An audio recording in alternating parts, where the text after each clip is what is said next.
Place maintenant à notre série. Elle est consacrée cette semaine à la filière bois. Elle représente 350 millions d'euros dans notre région. Elle s'est développée essentiellement autour de l'habitat, direction les Hautes-Alpes, où le chalet a le vent en poupe. De nombreuses entreprises se sont spécialisées dans le secteur. Lucie Robert, Fabien Madikou.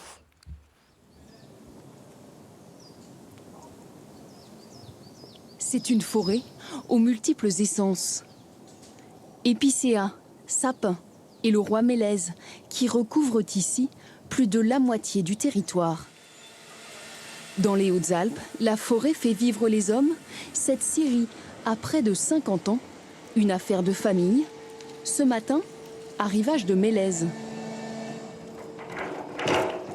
On est fourni par des producteurs locaux, on va dire, ceux qui vont chercher en forêt. Ça peut être l'ONF ou des entreprises privées, quoi. Il y a les grumes qui arrivent par camion et on prépare à la longueur, suivant nos clients par rapport à leurs commandes. Les grumes, ce sont donc ces troncs débarrassés de leurs branches. Ces mâchoires d'acier se chargent ensuite de l'écorce, puis le bois deviendra planche, charpente et enfin chalet.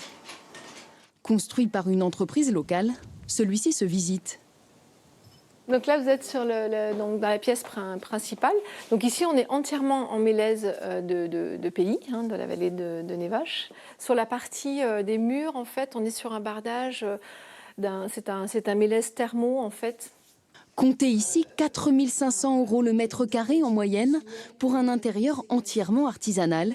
Des murs à l'ameublement, le bois de mélèze se révèle.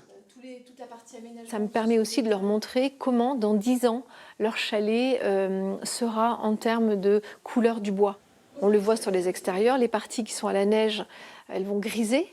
Les parties qui sont protégées sous la toiture, elles vont prendre une couleur un petit peu plus miel, il va foncer, il va rougir.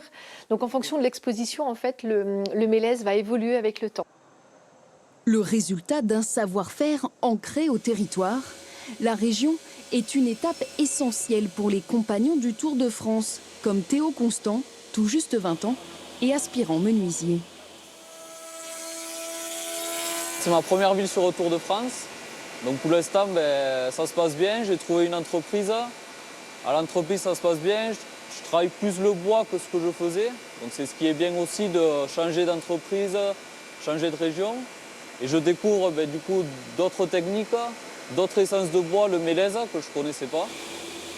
Son apprentissage durera de 4 à 5 ans pour une maîtrise complète du métier. Avec ses 47 salariés, l'entreprise conçoit chaque élément, de l'ossature jusqu'au toit. Dehors, les charpentiers ont encore quelques semaines avant l'hiver pour lever ce chalet, comme ils disent, le mettre hors d'eau, hors d'air. Le soubassement en bas, tout ce qui est enterré, c'est dans le béton, pour résister aux forces du terrain naturel. Et ensuite, après, on part en ossature bois. Toutes des pièces de bois, charpente, ferme, tout dépend de la méthode utilisée, quoi. Plusieurs entreprises de la région profitent de cette activité en croissance dans les Hautes-Alpes. Ce sont presque uniquement des résidences secondaires. Il faut plus d'1 an de travail pour finir l'un de ces chalets.